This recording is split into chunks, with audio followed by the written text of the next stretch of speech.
Kauna-unahan sa Pilipinas. NBC Manila Broadcasting Company. DZRH, member, kapisanan ng mga broadcaster ng Pilipinas.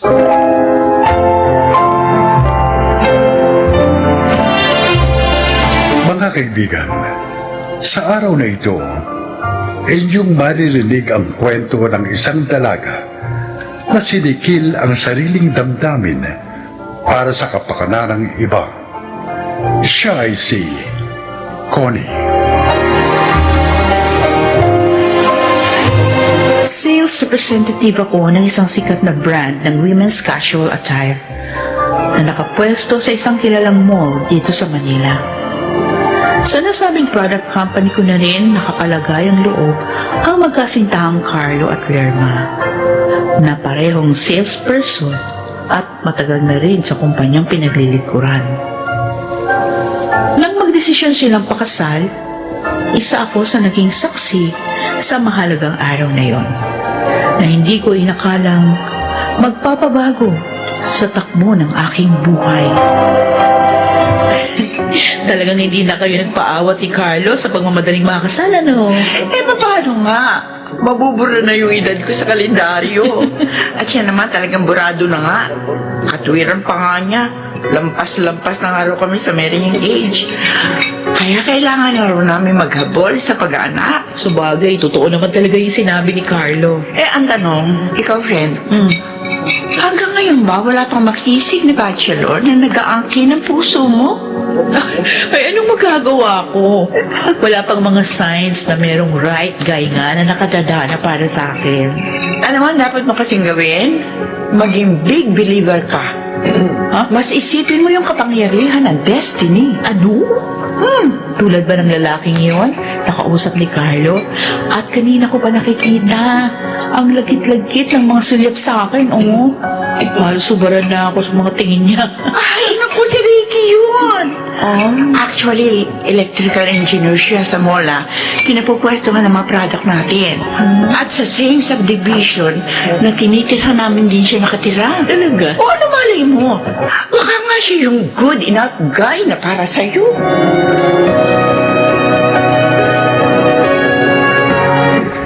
Talagang lalo siyang gumaganda pag tinititigan, ano, Carlo? Palagay ko, lalo na sa malapitan. Sa tono mong yan, talagang gusto mo siyang makilala, Ricky. Hindi ko talaga mapapalampas ang araw na to. Hindi ko siya makilala. Hindi na ako mapakali. Halika na nga. Ipakikilala na kita kay Connie. Baka kasi maging salam ko pa kapag na-depress ka at nabaliw. Dahil lang sa hindi kita naipakilala sa kanya.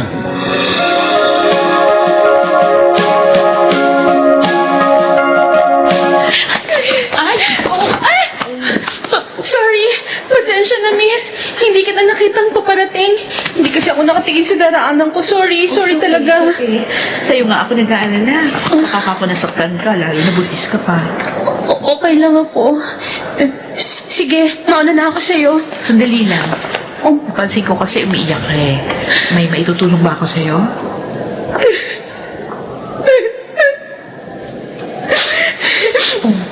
Yung kasing lalaki dapat panagot sa pinagbubuntis ko to. Oh. Pinagtabuyan ako. Ha? Hindi ko naman hinihingi sa kanyang pakasalan ako dahil alam kong hindi niya naman gagawin yun. Ang tanging hinihingi ko ng awa sa kanya ay ang pananagutan niya sa sanggol na dinadala ko sa sandaling isilang ko na. Dahil wala naman akong paraan para buhayin ito. Pero yun yung una mo dapat hingin sa kanya, ha? Ang pakasalan ka. Para maging ganap yung pananagutan niya sa'yo at sa'yo yung magiging anak. Nalabong pakasalan niya ako. Kasambahay lang niya ako eh. Huh? Pinagsamantalahan niya ako. Ano? Paulit-ulit. Nang malaman niyang buntis na nga ako, pinalayas na niya ako. O di kung gano'n, mas dapat mo siyang papanagutin mabuti sa ginawa niya. Pwede mo siyang idemanda. Sige na, miss. Masyado na pala ako maraming naikwento. Pasensya na, ha? Naabala kita. Sandali lang. Miss! Miss!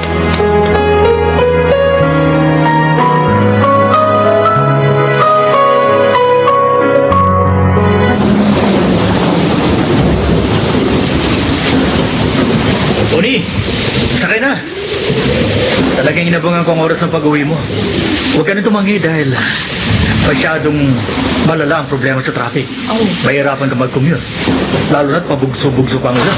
So, sa mga dahilan na sinabi mo, talagang wala na akong karapatan na tumanggi para sumakay din sa kotse mo. Ikaw, kung gusto mo pang mapabilang sa mga may stranded sa kalsada sa gabi nito. Okay. Ito na nga, sasakay na ako. Okay. Bakit ko naman pipiliin ma-stranded sa gitna ng ulan? Nakakagutom ang traffic, no? Parang gusto ko tuloy maghanap ng course sa restaurant. Parang hindi na. Dumadami na yata yung mga demand. Kanina, gusto mo lang akong iangka sa kotse mo. Tapos ngayon, iyayaya mo na ako mag-dinner?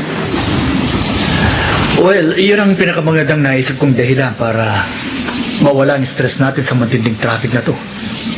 Siguro naman pagkatapos natin kumain, medyo hindi na masyado matraffic.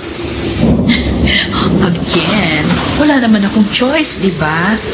Ang lakas ng ulan, ang tindi ng traffic. Higit sa lahat, nandito ako sa loob ng kotse mo. At syempre, lahat ng decision sa iyo.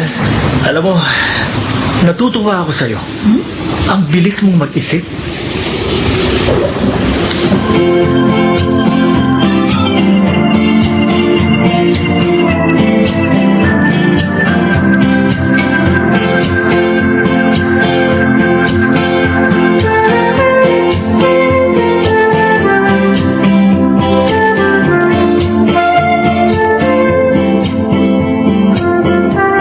Nakita ko kaninang uwian. Sumakay si Connie sa kotse ni Ricky. Ay, oo. At alam mo, mukhang seryoso na sa kanya si Ricky. Sila na ba?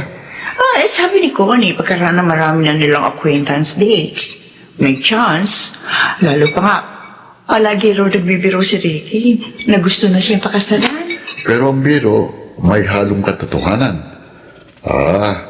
Baka nga seryoso na sa kanya si Ricky. Siguro naiisip na rin ni Ricky na nasa edad na rin siya para isipin ang tungkol sa pagkakaroon ng pamilya. Nagkataon pa si Connie ang nakilala niya at nakita niyang wifey material man talaga ang kaibigan natin.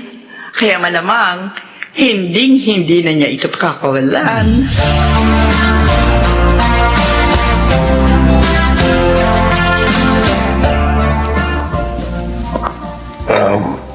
Iha,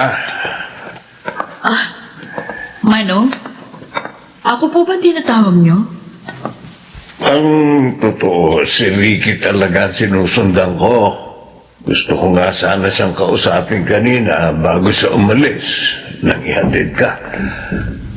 Kaya lang, naduwag ako. Kabisado ko kasing init ng ulo ni Ricky.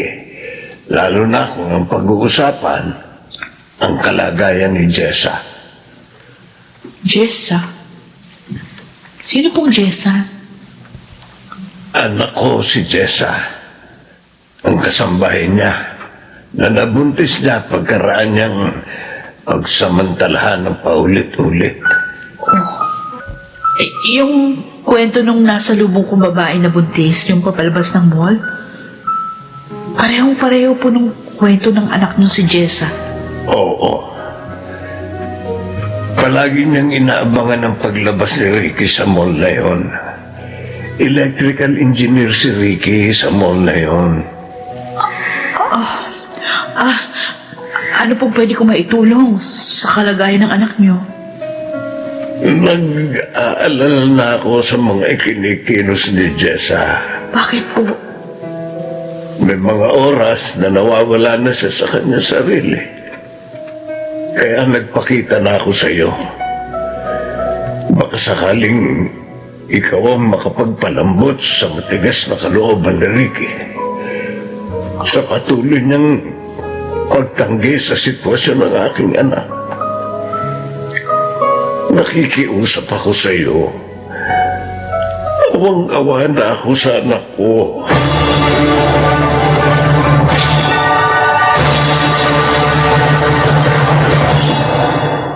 Connie, ano ba? Iniiwasan mo ba ako? Mula pa kanina paglabas sa mall, pinahihirapan mo na ako sa paghabol sa'yo. Oo, talagang pinahihirapan kita dahil ayoko na makita ka at makaharap ni makausap. Pwede ba, bago mo ako tratuin na nakakabwisit, sabihin mo muna sa akin ang dahilan. Ano ba pinagkakaganyan mo? Napipiko na ako sa pagbabaliwala mo sa akin. Si Jessa, yung binuntis mong babae na nakasalubong ko umiiyak paglabas ng mall. Si Mang Berting, yung tatay niya, na nagmamakaawa, nakikiusap sa akin para maantig ang kalooban mo sa kalagayan ng anak niya. So, alam mo na palang tungkol kay Jessa? Ayon kay Mang Berting, nagpapakita ng mga senyalis ng depresyon si Jessa. Nag-iiba na rin ang kanyang mga kilos, madalas nagsasalita mag-isa. Connie, ano bang kinalaman ko sa nangyayari sa kanya? Siya ang may kontrol sa isip niya, sa katawan niya. Yan lang bang kaya mong sabihin? Pagkatapos mo pagsamantalahan ang kahinaan niya? Ricky, nasan ang puso mo? Dugo mo ang sanggol na dinadala niya. Connie, Sa magiging anak mo man lang. Makadama ka naman ng awa. Pero sana nga, kung makukonsensya ka, maawa ka na rin kay Jessa. Dahil ginagawa mong miserable ang kanyang buhay.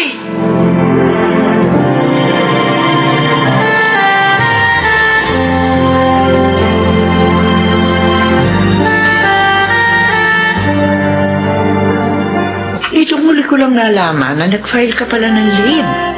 O ano, kumusta ka na? I'm okay. Marami lang realizations sa nangyari. Naging guilty tuloy kami ni Carlo. Kasi kami ang dahilan kung bakit kayo nagkakilala ni Ricky. No, wala kayong kasalanan.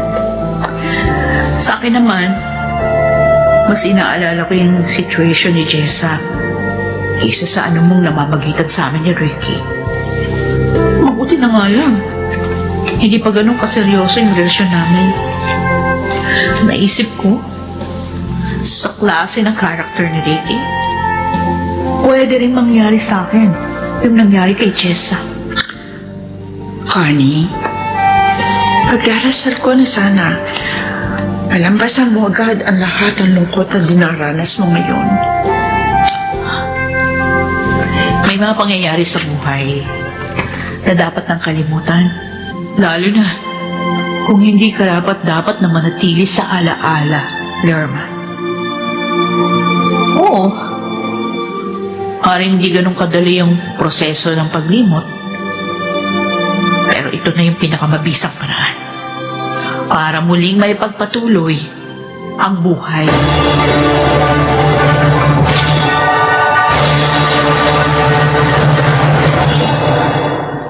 Hindi na nagpakita sa akin si Ricky pagkatapos ng naging argumento namin sa problemang kinasasangkutan niya kay Jessa.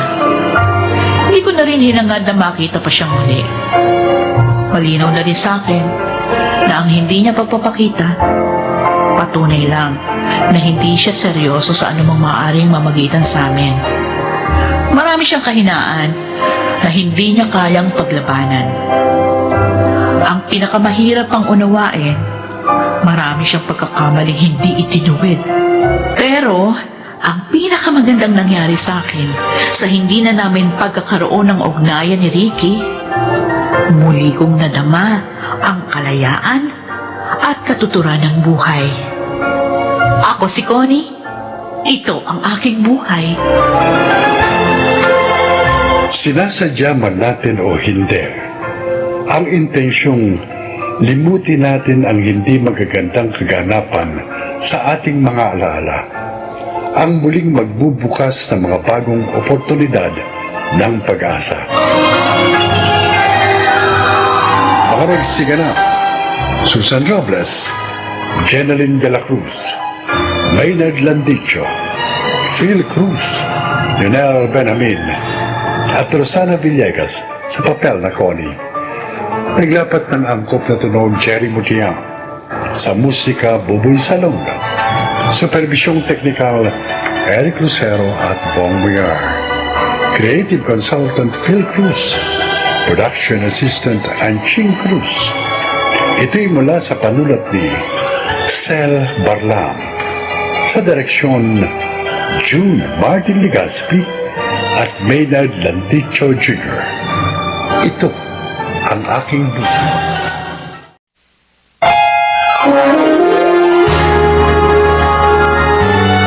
Kauna-unahan sa Pilipinas.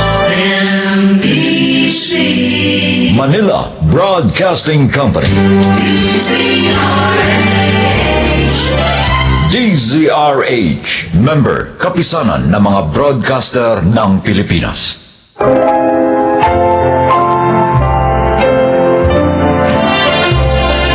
Magandang araw po sa inyo mga giliw naming tagapakinig.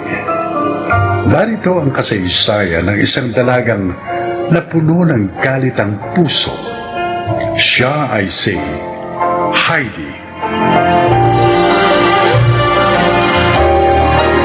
Matagal akong napalayo kay inay.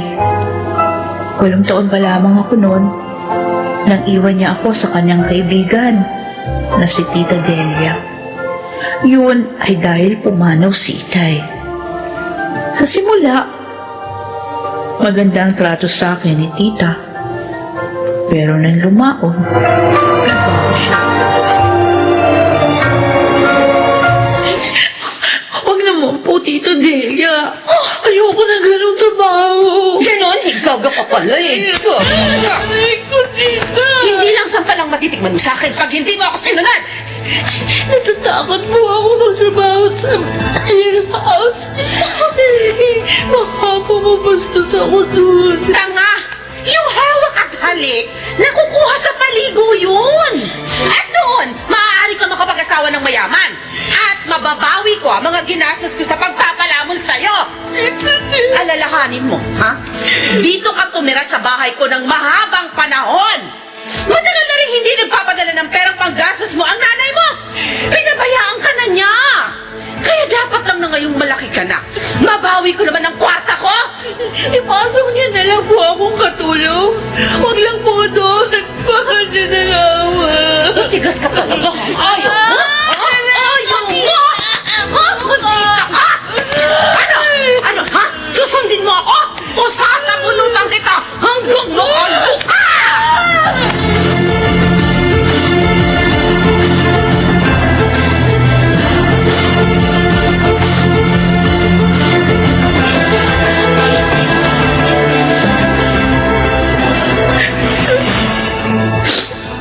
Sakit ng katawan ko. Dahil sa panggugulpi ni Tita Delia. Wala siyang awa. Alila na nga ako dito sa bahay. Gusto pa niya akong ipasok na dancer sa piraw. Bukas, lalo niya akong pahihirapan pag hindi ako sumama sa kanya doon. Bakit mo naging ganito ang buhay ko? Hindi ko na nga natapos ang high school. Parang mapapahamak pa ako ngayon.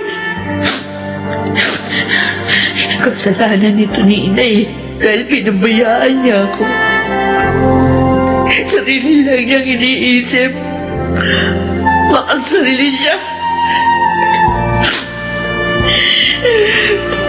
Hanggang kailan? Kailangan ko makaalis dito sa bahay na ito. Bahala na. Kahit saan ako mapunta. Basta, huwag lang ako magtrabaho sa beer house.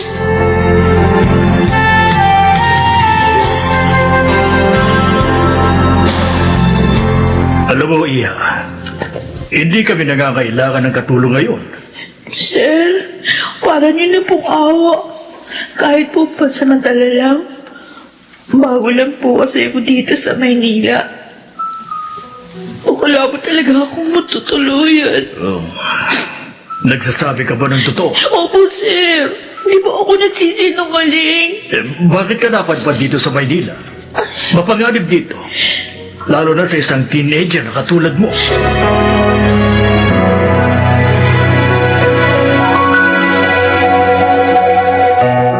Dalawang buwan na sa iyo, Kuya Romulo. Oo, Renato. Naawa naman kami kaya hindi namin mapalis. Mabait at masipag naman kasi. Kung talagang totoo ang dahilan niya, kaya napadpad siya dito sa Maynila, nakakaawa nga siya. Palagay ko naman totoo yun. Mula naman ang tanggapin ko siya. Wala kaming nawawalang gamit o kahit na ano sa amin.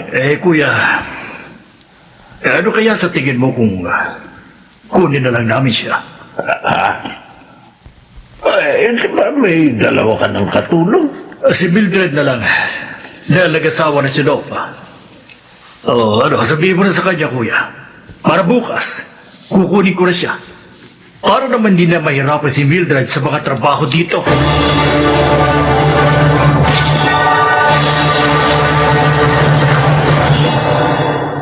Siya ang bagong makakasama mo dito sa bahay, Mildred. Si Heidi. Heidi, ang katulong namin, si Mildred. Kumusta ka, Heidi? Ang babaeng ito. Heidi, kumusta ka ni Mildred? Mabuti naman po. Ay, Sir Renato, baka po kasi nahihiya siya. Pero hindi po bale. Ako na po ang bahala sa kanya.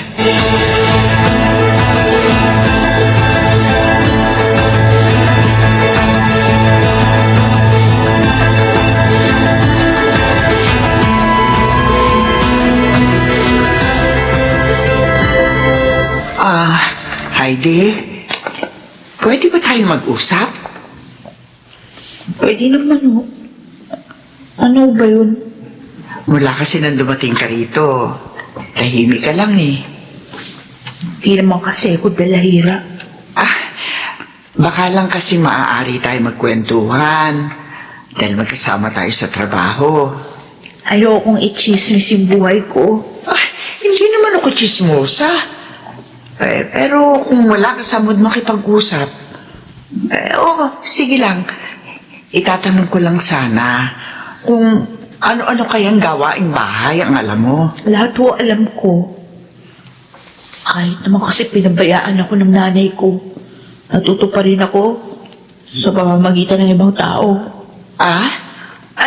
Di mainam. Hindi na pala kita tuturuan. Kaya ko nga rin ang trabaho kahit na ako lang mag-isa dito.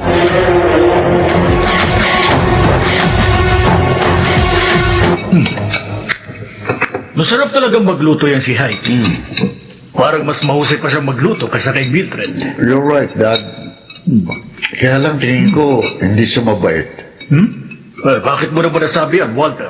Ilang beses ko na kasing nahuli na sinusungitan niya si Mildred. Pero wala namang babagit sa akin si Mildred na ganung mga pangyayari. Para namang hindi niya kilala si Mildred. Mabait siya, mahaba ang pasensya. Sige. Oobserbahan ko yan si Heidi. Hindi tama na inaabuso niya si Mildred.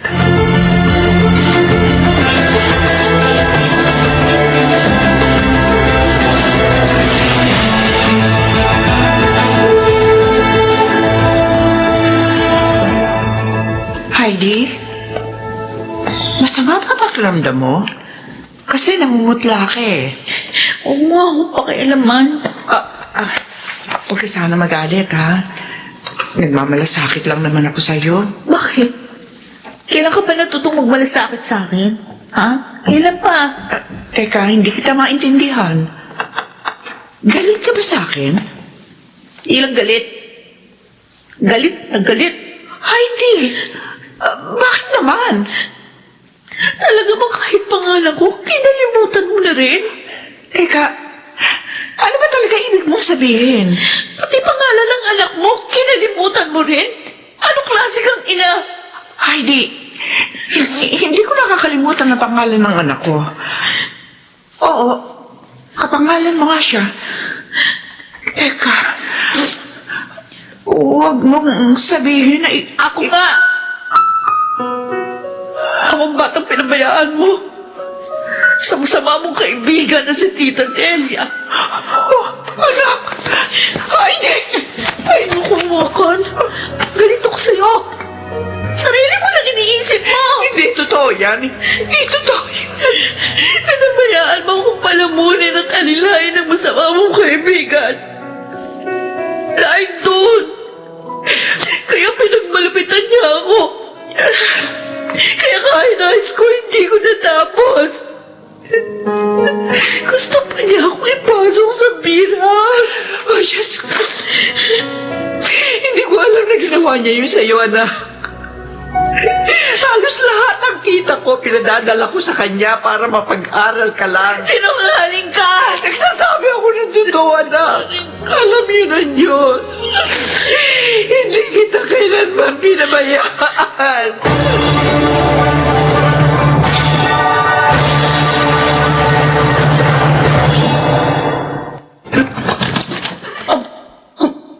Mildred?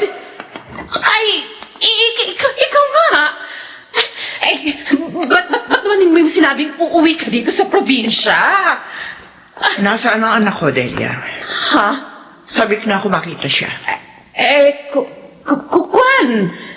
Nagtanan siya. Oo, nagtanan nga. Matigas kasing ulo ng anak mo. Ayaw makinig.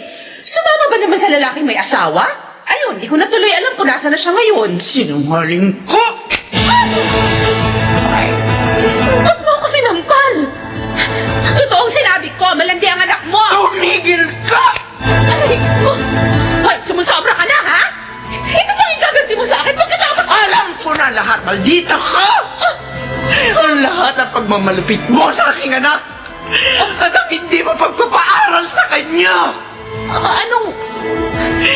Sinong nagsabi sa'yo ng kasinungalingan yan? Ako, Tita Delia. Heidi? Nagkita na kayo? Siguro nga. Talagang niloob ng Diyos na magkita kami. Para matapos ng kasamaan mo. Walang niya ka! Napakasama mo, Delia! Hindi ka pala dapat magkatiwalaan! Wala kang kwentang kaibigan! Patawarin niyo ako. Patawad.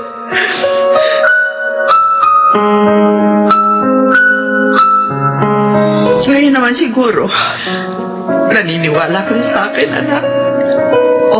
Opo, Nay. Patawad po sa masasakit na sinabi ko sa inyo. Ay, di anak ko. Patawarin mo rin ako. Dahil pinagkatiwala kita sa isang maling tao. Ay, Nay. Anak. Ang tagal kong pinanabikan na muli kayong mayakap at makasama. Ako man, anak. Ako man.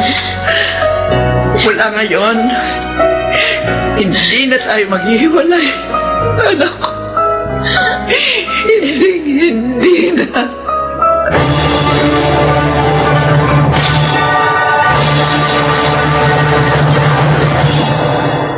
Nakatapos na ako ng pag-aaral sa kolehiyo. At yun ay dahil sa tulong ni na Sir Renato. At maligaya na kami ni Inay ngayon. Ako po si Heidi. At ito ang aking buhay. Totoong mahirap ang maging ina. Hindi biro ang mga responsibilidad. Kaya marapat lamang na maging maingat upang ang anak ay hindi mapahamak. Mga nagsiganap: Susan Robles, Jeneline de la Cruz, Lionel Benamin, Maynard Landicho, Phil Cruz at Rosana Villegas sa papel na Heidi.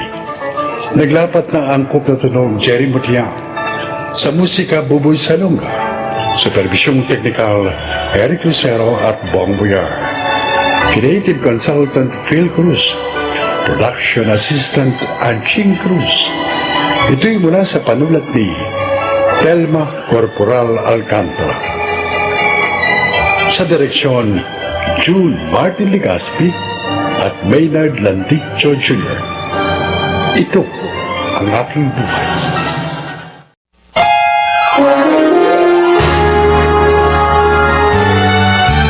kauna-unahan sa Pilipinas. Manila Broadcasting Company. DZRH, member, kapisanan ng mga broadcaster ng Pilipinas.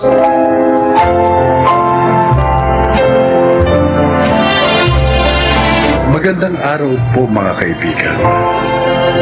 Maririnig natin ang kwento ng isang ina na sinubukang protektahan ng kanyang anak mula sa katotohanang tudurog sa kanyang puso at pagkatao. Siya ay si Adelaida.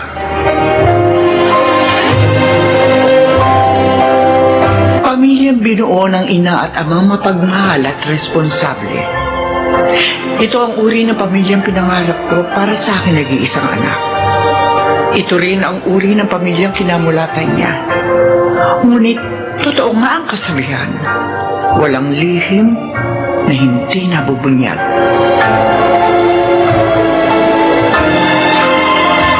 Oh, Mike. Bakit higap ka ng higap?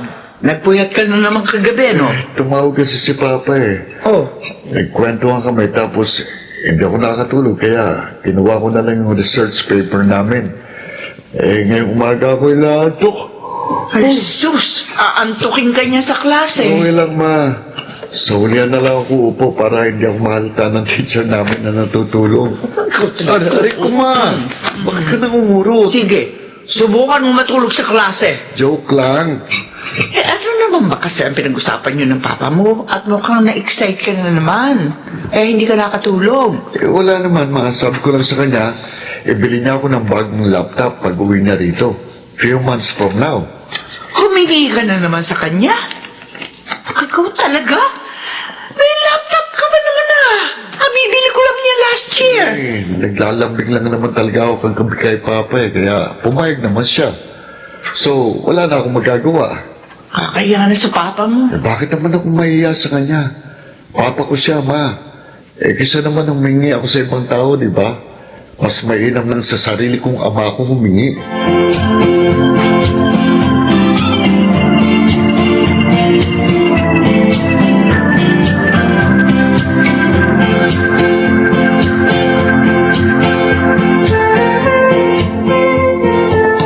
Ate, sabi mo nun, sasabihin mo sa kanya kapag graduate na siya ng high school. Anong petsa na? Ka-graduate na siya ng college, hindi mo pa rin nasasabi ang totoo. Kung ikaw ang nasa kalagayan ko, natitiyak ko mahihirapan ka rin. Ay, alam mo, kung ako nasa kalagayan mo, baka graduation pa lang sa kinder ni Makmak, sinabi ko na sa kanyang sumakabilang bahay na ang papa niya. Ay, naku, Ina, oo. Ate Adele, habang tumatagal, lalong nasasanay si Makmak sa buhay na mayroong isang ideal family. Napilit mong ipinararana sa kanya. Ang inaalala ko lang, baka sa ibang tao niya pa malaman ng totoo. Bahala ng Diyos. Kung dumating ang panahon yun, di haharapin ko na lang. Pero sa ngayon, hindi ko talaga kayang saktan ng anak ko. Hindi ko kayang pagmasdan ng mukha niya. Habang pinagtatapat ang isang malungkot na katotohanan.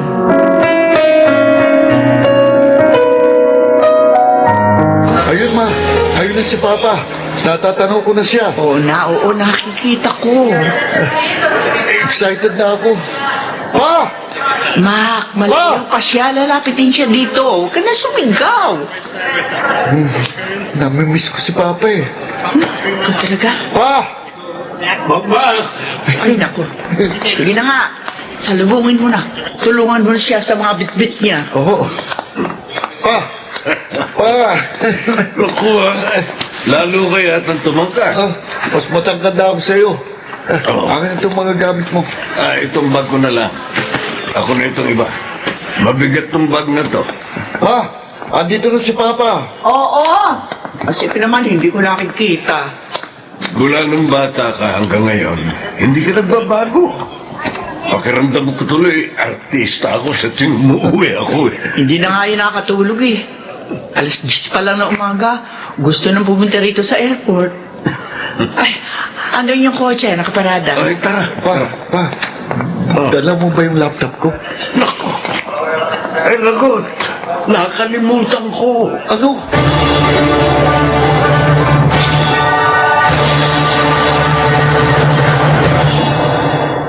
Ikaw lang ang hinihintay ko, Adelaida.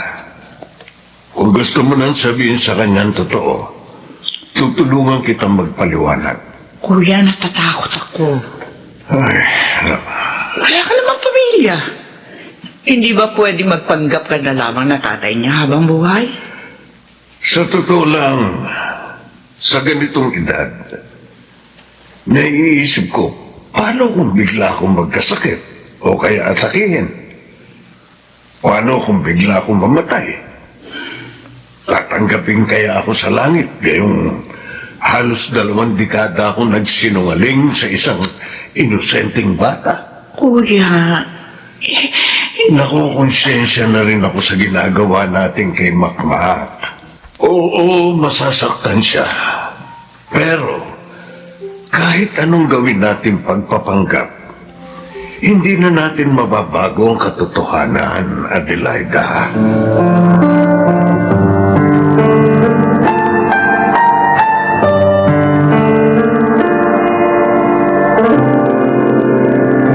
Ay, naku, Makmak, mataas ang lagnat mo, tapos nag-chill ka pa. Tita, ayoko magpadala sa ospital. Takot ako. Ano ka ba? Sasamahan ka naman namin. Kahit na, takot na ako eh. Ina, Ay, ate, kailangan mo nang dalhin sa ospital ang anak mo. ano kaya sa tingin mo sakit niya? Nurse lang ako, wala akong kakayahang mag-diagnose ng sakit. Pero tingin ko, hindi simpleng lagnat lang to. Ma, ayoko. Namumutla ka rin eh. Tara na. Dadaling ka na namin sa ospital. Huwag, ayoko nga eh. Sasamahan ka namin. Ako, ang tita mo at ang papa mo. Kahit na, ayoko. Tuturukan nila ako ng injection dun eh. Ayoko, takot ako sa injection. Makma, kung ayaw mo lumalaya ang sakit mo, sumunod ka sa akin, ha?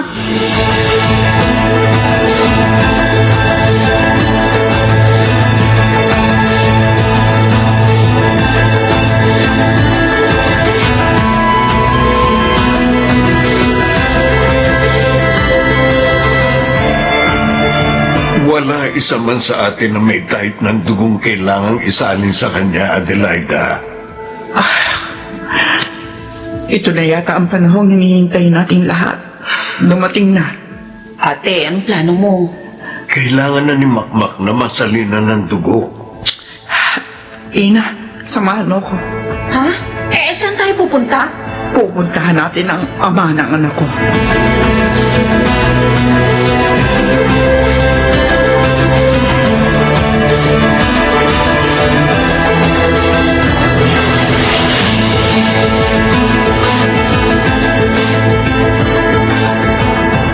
Sino sila? Nasaan si Tomas? Bakit may nahanap ang asawa ko? Oh, asawa? Bakit? Kasal ba kayo? Ina, Sino ba kayo? ang tanong ko, sagutin mo. Nasaan si Tomas? Wala siya rito. Rosie, Oh, wala pala ha? Umalis na kayo. Umalis na kayo. sino ba yan? Ano? Mas? Mga taga-DSWD? Nagsasurvey. Adelaida, anong ginagawa mo rito?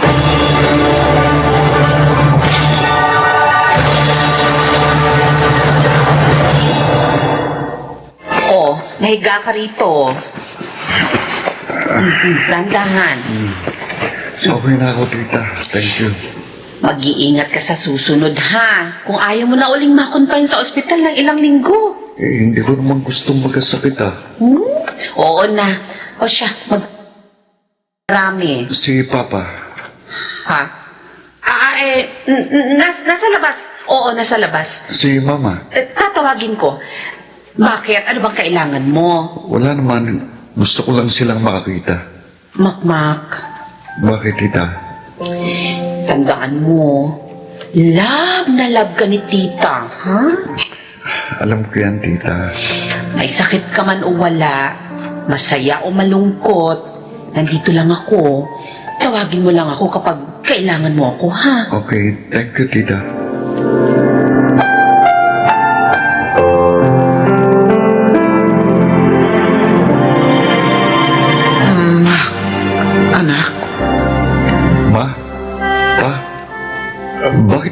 ang seryoso nyo?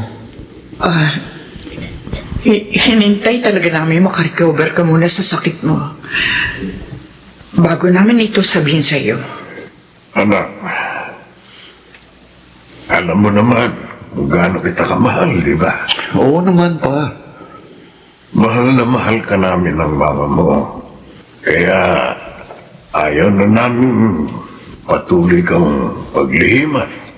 Naniniwala akong nasa tamang edad ka na para maunawaan ang ganitong klaseng bagay. Tomas, Ma,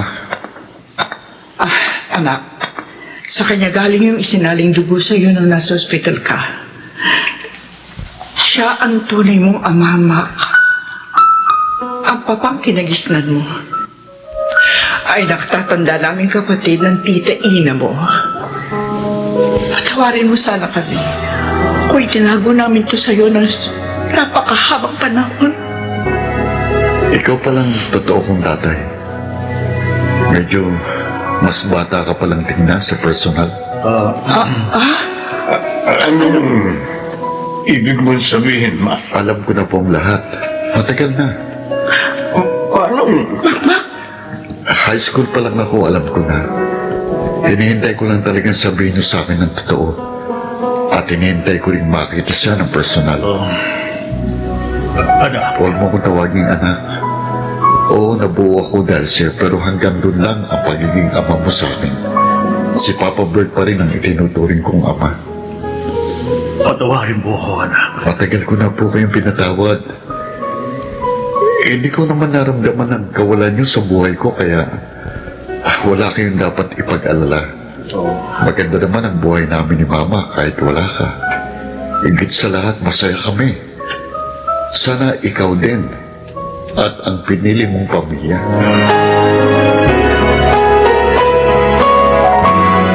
My goodness! Hindi na ako mapabalik kanina sa trabaho. Akala ko darating ako dito na parang may nangyaring dilubyo.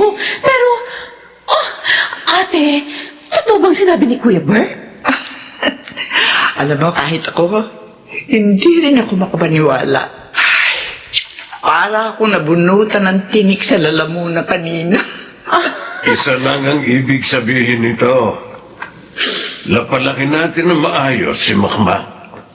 Alam mo, kuya, yung man takot ko na baka kamuhian niya tayong lahat. Napawi kanina na sabihin niyang matagal niya nang alam ang totoo. Ay, salamat sa Panginoon. Dininig niya ang prayers ko. Kahit bira lang ako manalangin. Tita, Ay, Mark! andito ka na pala? Yes! Oo, I'm here. Pa! Hindi pa ba tayo kakain? Gutom na ako eh. Oo, kakain na tayo. Oh, umiiyak ka na naman? Hindi. Tita, kanina pa yan umiiyak si Mame. Ang tawag dyan, tears of joy. Ma!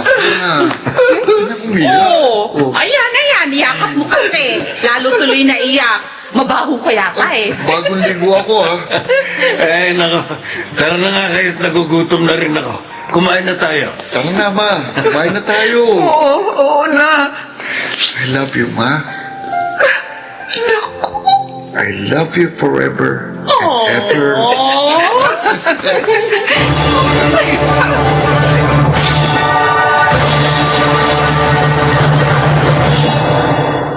Ilang taon na nakakalipas mula na mangyari yun. Pero hanggang ngayon, sariwa pa rin sa alaala ko ang lahat. At yun ang pinakamasayang sandali sa buhay ko. Doon ko napatunayang hindi pala ako nagkulang sa anak ko. Naramdaman niya ang pagmamahal namin sa kanya, kaya hindi siya natinag kahit ng pinakamasakit na katotohanan ang kanyang nalaman.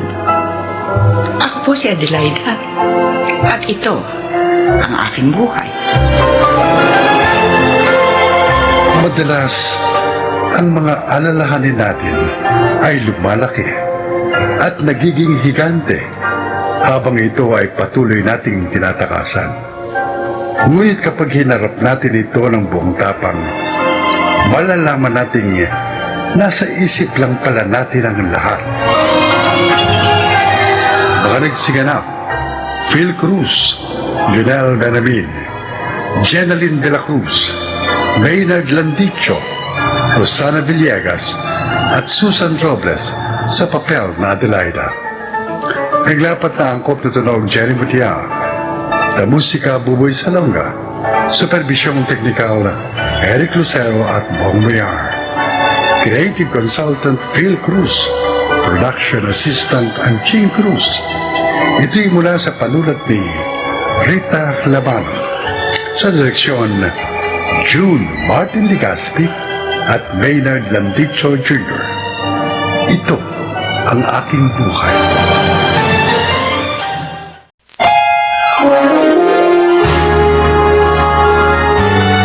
Kauna-unahan sa Pilipinas. Manila Broadcasting Company. DZRH, member, kapisanan ng mga broadcaster ng Pilipinas.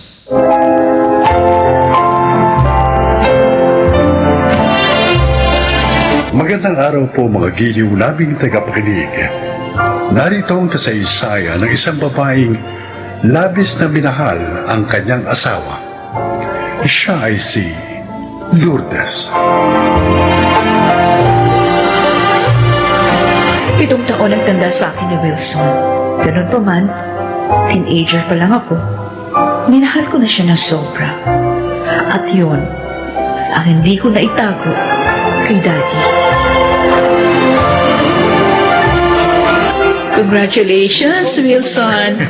Department manager ka na ngayon, ha? Salamat, Lourdes. Binabati rin kita, Wilson. Thank you very much po, Sir Donato. Pangako, hindi ko sisirain ang tiwala ninyo. Excuse me, Wilson, Daddy.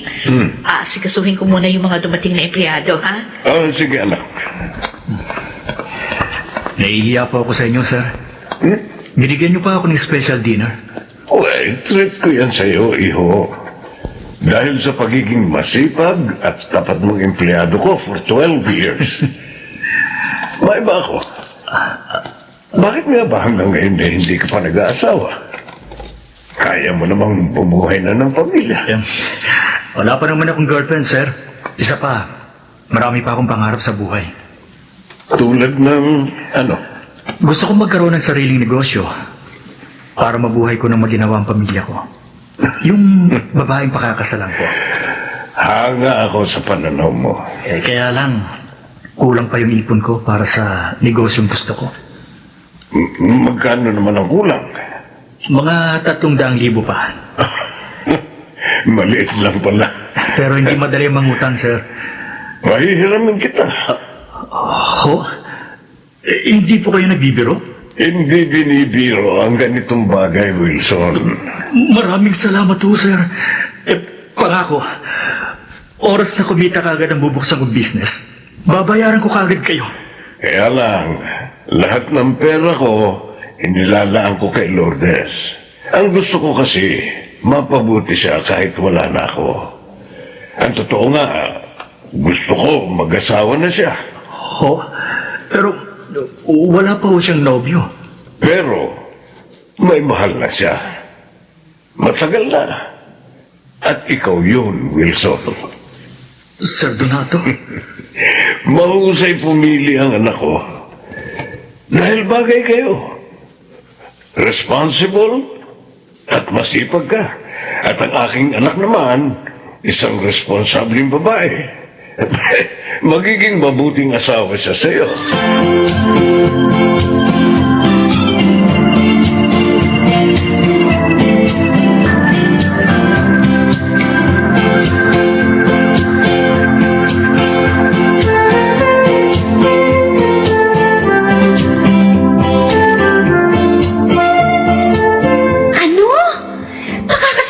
Lourdes, Kuya Wilson? Bakit? Nakakagulat ba ang sinabi ko, pinsan? Ay, kasi naman, hindi mo naman siya nobyo, di ba? Pero nagtapat na ako ng pag-ibig sa kanya. At sinagot niya na ako. Ha? Totoo pala talagang sinabi ni Sir Donato.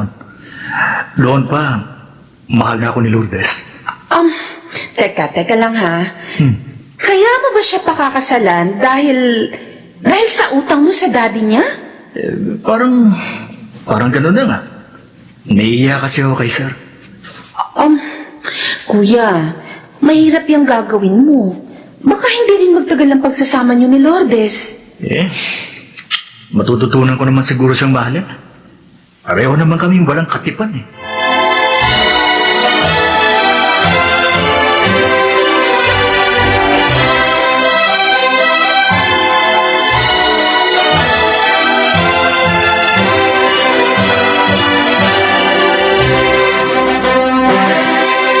Congratulations, Wilson.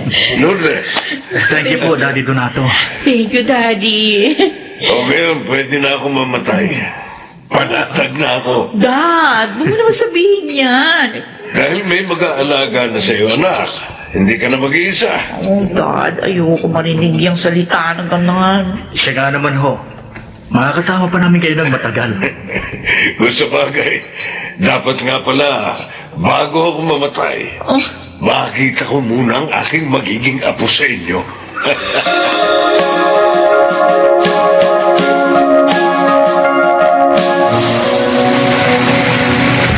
Daddy, mabuti naman ho pumasyal kayo rito. Oh, paano hindi? Matagal na kayo hindi pumapasyal na mag-anak sa akin. Oh, sorry, Daddy, ha? Pasensya na. Busy kasi si Wilson itong mga nakaraang buwan, eh. Ako naman, abala sa pag-aasikaso sa aming bahay at sa aking mag-ama. Nasaan nga pala ang apo ko? Pasalubong ako kay Jan. Tiyak na magugustuhan niya ito. Ay, nandun siya sa kwarto niya. Wala pa bang kasunod si Jan? 4 years old na siya. Ano ko, Daddy, masyadong busy sa negosyo ang asawa ko. Ayoko naman siyang madaliin. Bumibisita ka ba sa negosyo niyo? Oh, Sa office? sad to say, hindi. Bakit? Dapat bilang asawa ni Wilson, alam mo rin ang tungkol sa negosyo niya. Alam ko naman ho yung tungkol sa negosyo niya. Hindi ko nga lang magawang bumisita sa office kasi nga, dahil sa pag-asikaso pa lang sa asawa ko, naku, kulang na yung panahon ko. Mahal na mahal mo talaga si Wilson. Daddy, siya po ang buhay ko. Anak, huwag mo namang kalimutan ang iyong sarili. Magtira ka rin ng pagmamahal para sa sarili mo.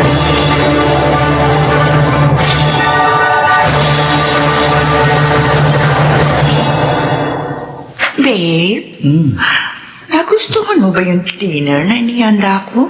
Oo naman. Gustong-gusto, Sofia. Busog na ako eh.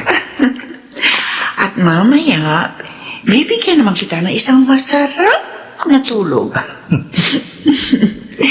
Ganito dapat inaasikaso isang pagod na businessman. Alam mo yan ang gusto ko sa'yo eh. Mahusay ka ng katuwang sa negosyo. Mahusay ka pang magpaligaya. Hindi katulad ng asawa ko. Puro bahay lang ang alam. Hindi pala ako maalalayan sa opisina. Ay, gano'n naman pala eh. Bakit ka pa nakikisama sa kanya? Hiwalayan mo na siya at magsama na tayo. Hindi ganun kadali yung Sofia. May utang na loob ako sa daddy niya. Oh, pero di ba bayad ka na sa hinara mo doon sa matanda? Oo. Matagal na. Ay, di pwede mo nang iwan yung anak niya. Gusto ko, kung iiwan ko si Lourdes, yung may dahilan.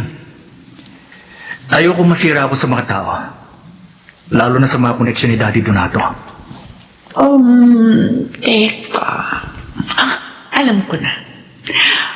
Alam ko na kung anong dapat natin gawin. Paano? Sa paraang naisip ko, siya ang masisira sa mga tao. At ikaw ang siyang magiging kawawa.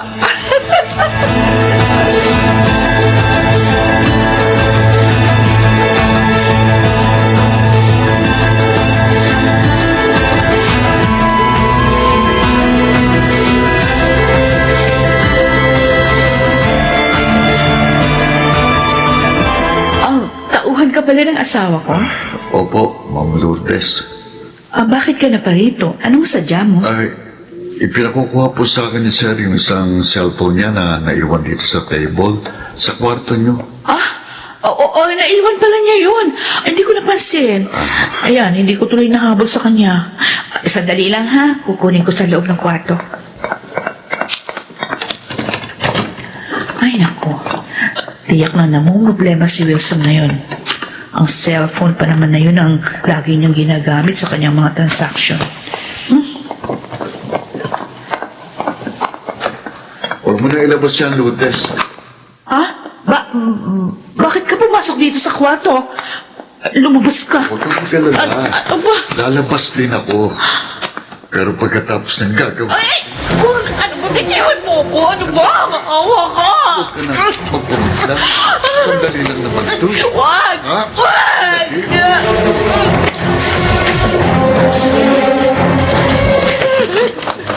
Anong ibig sabihin ito? Wilson! Ginahasa ako nito tawin mo! Lourdes, huwag ka na magkaila sa asawa mo. Sabihin mo na sa kanya lahat para makapagsama na tayo. Walang iya ka! Walang iya! Wala tayong relasyon! Ginahasa mo ako! Hindi ko akalaing magagawa mo sa akin ito, Lourdes. Maniwala ka sa akin, Wilson. Hindi ko nga kilalang taong ito eh. Wala kaming relasyon. Umayos ka sa harap ko, mga hayop! Anong kaguluhan ito? Daddy! Siya dito na ako.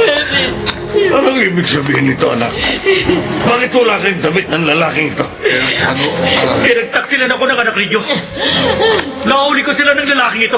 No! At dito pa sa kwarto namin. Daddy! Hindi ko kayang gawin yun sa asawa ko. Dumating dito ang daddy na yan. Tauhan daw siya ni Wilson. Pinakukuha yung cellphone. Kaya pumasok ako sa kwarto. Tumigil ka! Hindi ako naniniwala sa'yo. Tuloy mo, anak. Pero sumunod sa akin yung lalaki yan eh. Pinagsamantalahan niya ako. Dapat tumawag tayo ng pulis. Lucas! Lucas! Tumawag ka ng pulis. Dali! Opo, sir. Kailangan maimbestigahan at makulong ang taong ito. Sandali lang. Wala sa usapan natin ito, Wilson. Ano? Ay, Anong usapan ang sinasabi mo? Ha?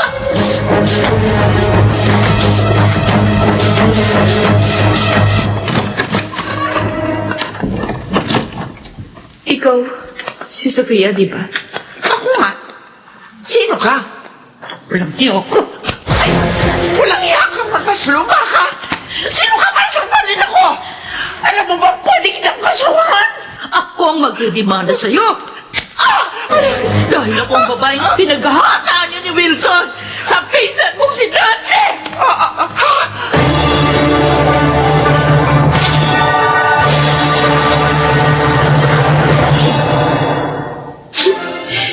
Ate Lourdes. Joanna, hindi ko akalain.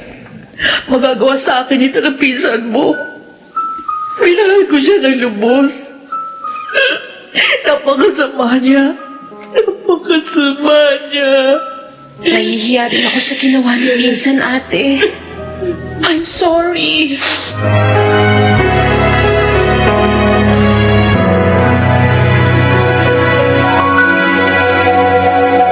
Lourdes! Lourdes, patawarin mo na ako. Pakiusap. Alang-alang ba na sa ating anak? Matatanggap ko sana. Kung hiwalayan mo ko at ipagpalit sa iba. Pero ang ipaghasa pa ako para magmukha kang malinis. Kalabisan na yun, Wilson. Pagturusahan mo ang mga kasamaang ginawa mo.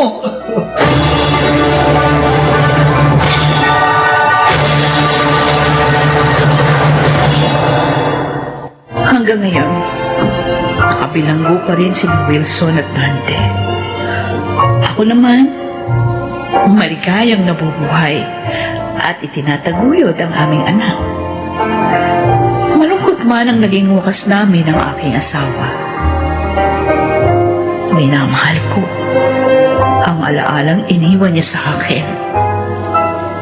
Ako po si Lourdes at ito ang aking buhay. Importante na ang tao ay marunong makontento sa mga bagay-bagay na kanyang nakakamit. upang ang kaligayahan sa kanya ay manatili.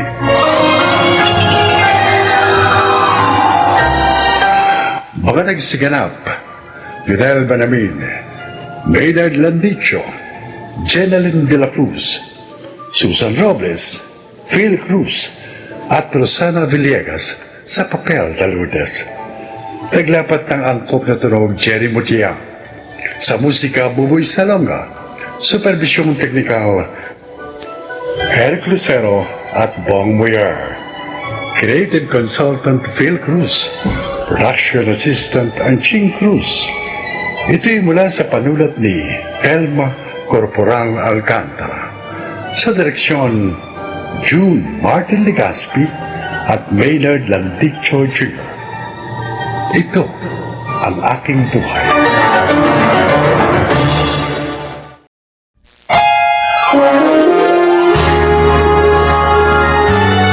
Kauna-unahan sa Pilipinas. Manila Broadcasting Company. DZRH, member, kapisanan ng mga broadcaster ng Pilipinas.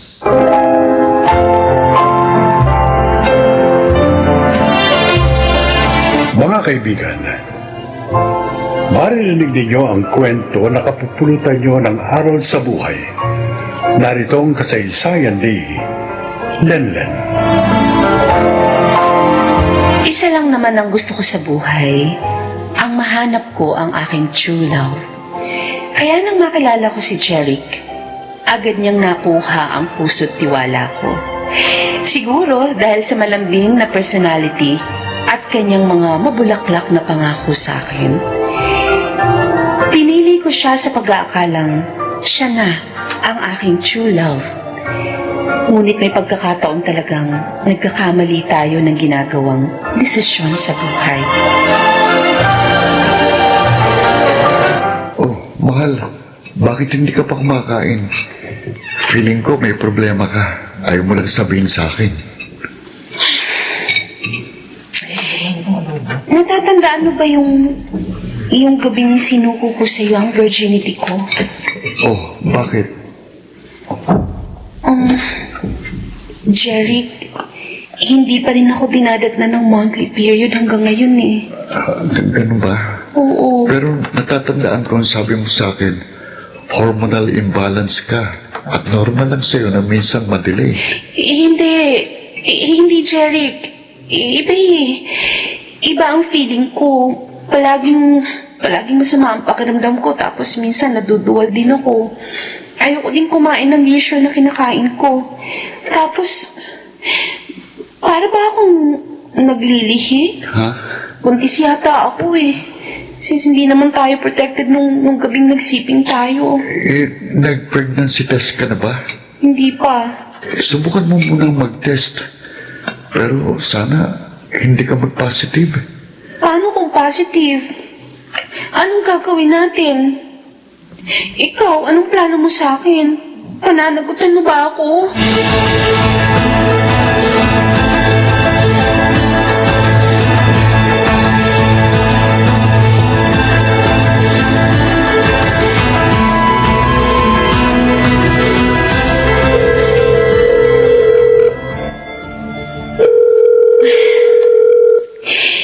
Sana sagutin na ni Jeric tong tawag ko.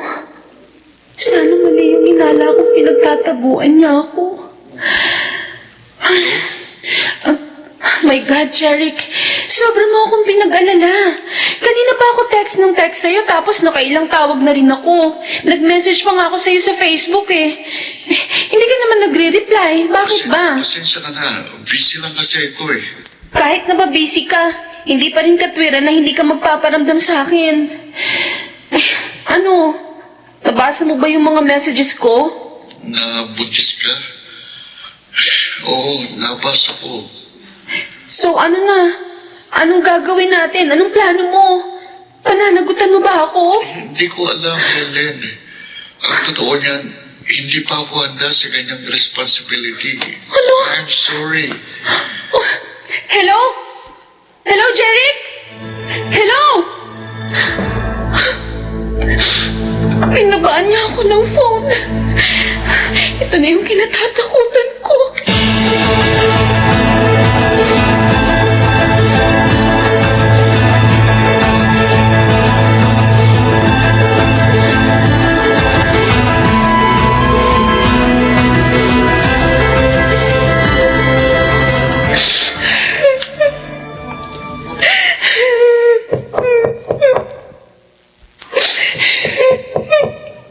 Lelen?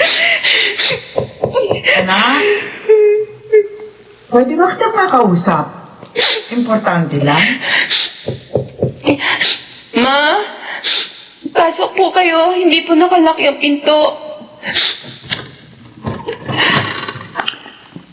Kaya ka pala nagkukulong dito sa kwarto mo dahil umiiyak ka. Bakit? Hindi ba siya nagpaparamdam sa'yo? Opo. Ilang beses ko na po siyang kinokontak sa cellphone at sa Facebook pero wala na po. Hindi na siya nagpaparamdam. Pinuntahan mo na ba siya sa tinutuluyan niya? Pumunta po ako ng isang araw sa boarding house niya.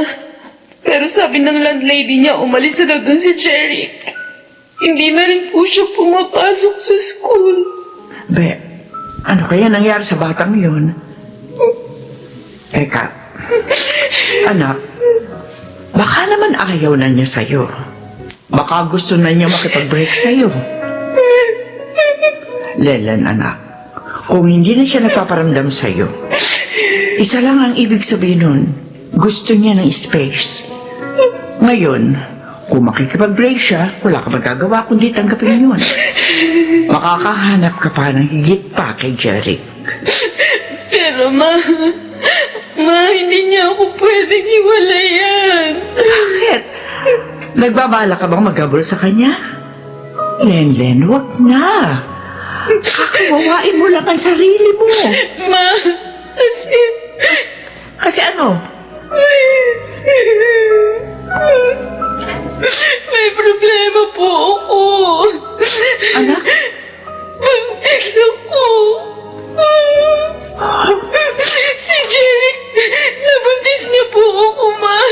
Sorry.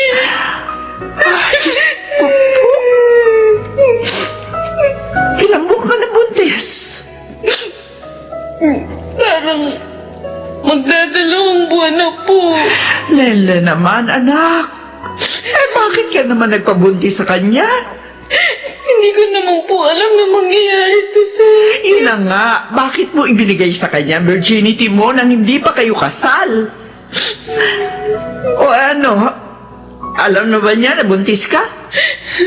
Opo. At tinakasan ka niya, kaya hindi siya nagpaparamdam sa'yo. Lele naman, bakit hindi mo ginamit yung utak mo? Bakit mo isinuko sa kanya ang sarili mo nang hindi pa kayo kasal? Ang buong akala ko naman po kasi ako pakakasalan niya in the future. Naniwala po ako sa mga sinabi niya na ako lang pong babaeng mamahalin at pakakasalan niya. Bakit ka naniwala agad? Yung mga lalaki niya ang talagang sasabihin nila ang lahat ng magagandang salita, makuha lamang nila ang gusto nila. Tapos, kapag nakuha na nila, at hindi ka naman pala talagang mahal, ayun, iiwanan ka lang. O siya, tama na, Tana, huwag ka na umiyak. Dahil kahit na maggangawa ka dyan, hindi na magbabago ang katotohanan ng disgrasyada ka na. Ituloy mo na yan, anak. At huwag ka nang umasa pa kay Jerry. Napananagutan ka niya.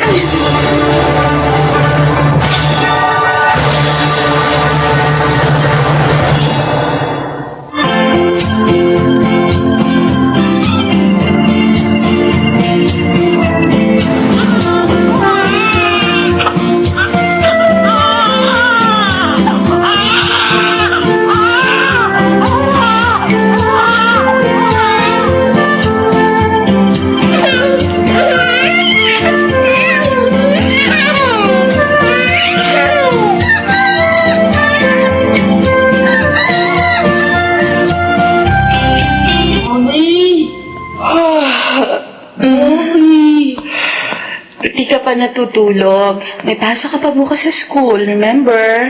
I cannot sleep. Halika nga dito. Tabi ka sa akin. Hihimasin ko ulit yung tenga mo para makatulog ka kaagad. Mommy, Bakit, anak? sa Friday pala, meron kaming activity. Kasama daw po yung mga daddy. Baka naman pwedeng mami na lang. No, daddy kailangan, sabi ni teacher. Eh, di magdadamit na lang akong panlalaki. Kunyari, ako daddy mo. Mommy, ang corny. Makatuksayin ako doon nila bot-bot. Eh, di sisitahin ko yung bot-bot na yan. Mami, iba? Meron pa po akong daddy. Oo naman. May daddy ka pa.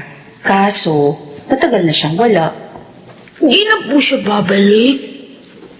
Hindi na, anak. Okay, kids. Nandito ng parents nyo, so kailangan behave, ha? Anyway, we will start our activity for today. Thank you, parents, for accompanying your child for today's activities. Anak, ituro mo nga sa akin mamaya kung sino yung bot-bot na madalas makasal sa'yo. Opo, Mommy. Good morning, Miss Polancio. Morning. I'm looking for Lenlen and Sino ba dyan? Ano po sila? Doon po sila. thank you very much. Oh, okay. Nandito na rin palang parent ni Botbot. Ay, sir, dito po kayo maupo ni Botbot. Thank you. Sino sa kanila, anak? Sino dyan si bot-bot? Ayun po, ayun si Bot-Bot. Yung kalbong classmate ko. Saan? Bagong dating. Oh my God. Bakit po, Mommy? Kailangan na nating umalis, anak. Bakit po? Magsisimula na po yung activity. Huwag na tayong I'm sorry. umalis. Sorry, anak. Pero magpaalam na tayo sa teacher mo. Sumama kasing pakiramdam ko eh. Need kong pumunta sa clinic, okay? Tara na. Okay.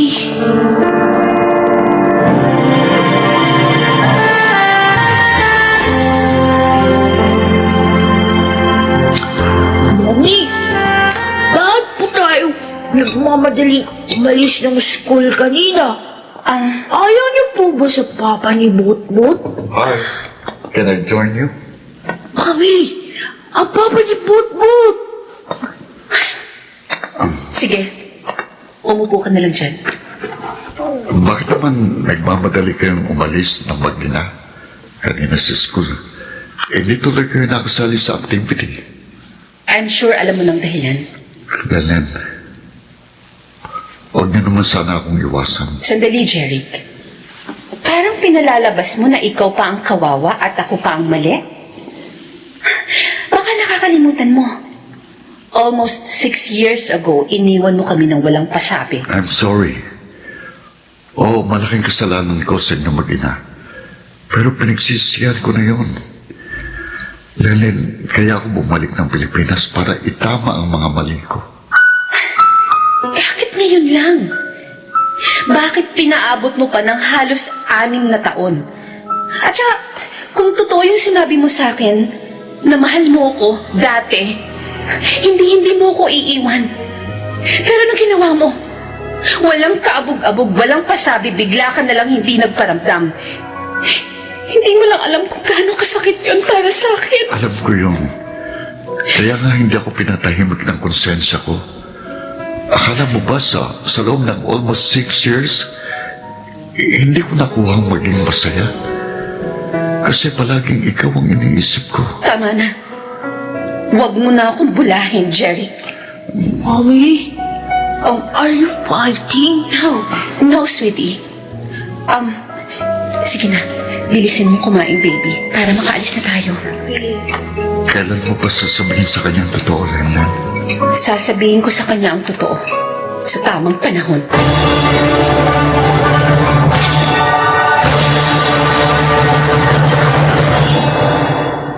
Jeric, hindi ba si Lenlen yun? Oo, siya nga yun. Ipiniliwanag mo na ba sa kanyang lahat? Hindi pa kami nakakapag-usap ng matagal, pero Terence, matagal ko nang gustong sabihin sa kanya na mahal ko siya. Baka ito na yung tamang pagkakataon, Insan. Dali, puntahan mo na siya. Alam kong maiintindihan ka niya once na naipaliwanag mo na sa kanya ang lahat. Ano bang pag-uusapan natin, Jeric? Lennon, please bigyan mo ko ng isa pang pagkakataon. At ipinapangako ko sa inyong dalawa ni Mapis, babawi ako sa inyo. Hindi ko na kayo iiwan. Gusto kong malaman mula sa'yo. Ano bang dahilan mo para gawin yun sa akin? Sige, aaminin ko sa'yo. Oo, mahal kita. Pero nung malaman kong buntis ka, parang natakot ako. That time, na-realize ko na hindi pa ako handang maging tatay. Gusto kong tuparin yung mga pangarap ko. Kaya nag-decision ako. Naiwan ka nang walang pasabi. Pero binala ko rin ang balikan kayo ng anak natin. Kaso hindi mo ginawa. Dahil natakot ulit ako. Dahil siguradong pagkabuhi ang mga inibabaw sa'yo dahil sa ginawa ko. Kaso, hindi ko rin yung natiis. Bukod sa maraming taon akong hindi pinatahimik ng konsensya ko, palagi ikaw pa rin ang nasa puso't isipan ko.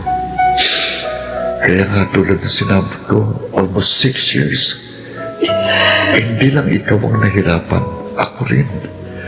Nahirapan din ako. Gusto kitang yakapin. Gusto kitang makasama. Pero inuunahan ako ng takot. Siguro, bigyan mo muna ako ng time para makapag-isip-isip. Pero huwag ka mag-alala. Habang pinag-iisipan ko kung tatanggapin ulit kita sa buhay ko, malaya ka makakabisita sa anak natin. Hindi ko ipagkakait sa'yo ang karapatan mo kay Mavis. Mavis, anak? Come here, baby. Halika dito. Mami, bakit po? May aaminin kami ni Jeric sa'yo. Mabis, may tanong ako sa'yo. Oh? Gusto mo bang makita ang totoo mong tatay? Opo. Anak, si Jeric, siya ang totoong daddy mo. Mabis, anak. Daddy? Kayo? Ang daddy ko? Oo, akong daddy mo. Daddy! Daddy! Payakap na sa anak mo. Daddy! Sorry kung iniwan ko kayo ng mama mo. I'm sorry talaga, anak. Huwag ka mag-alala, Mavis. Nangakong papa mo na hindi ka na niya iiwan. Magkakasama na kayong dalawa. Daddy! Totoo yan. Daddy! Ano, anak? Masaya ka ba? Na nakilala mo ng totoo mong daddy? Opo! Masayang-masaya po ako! Daddy!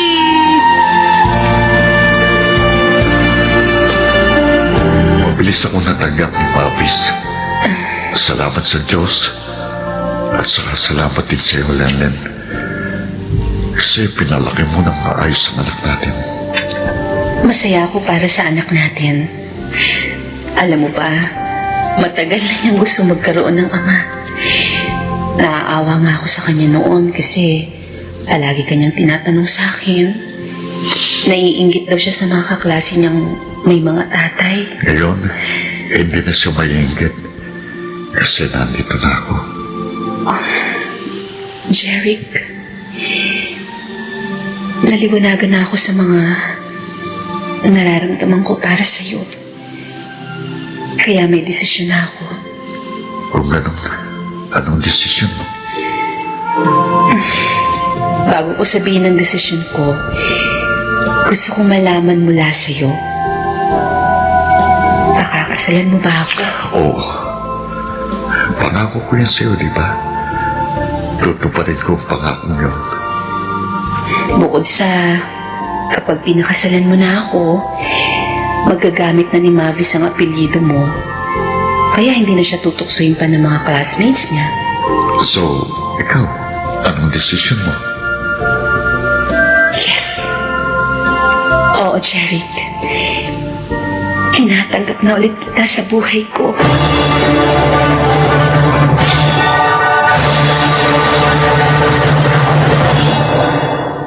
Laking pasasalamat ko nang tinupad ni Jeric ang kanyang pangako sa aming mag-ina. Sa ngayon, masaya na kaming nagsasama bilang mag-asawa at punong-puno ng pagmamahalan. Ako si Lenlen at ito ang aking buhay. Ibinibigay ang second chance sa mga taong gustong itama ang kanilang mga pagkakamali at sa mga taong gustong patunayan na kaya nilang maging mas mabuti at mahusay pagkaraang makabangon sa matitinding pagsubok sa buhay. Mga nagsiganap, Phil Cruz, Susan Robles, Rosana Villegas, Maynard Landicho, Lionel Beramin at Jeneline de la Cruz sa papel na Landan. Naglapat ng angkop na tunog Jerry Mutiak, sa musika Buboy Salonga, supervisyong teknikal Eric Lucero at Bong Villar, creative consultant Phil Cruz, production assistant Anching Cruz.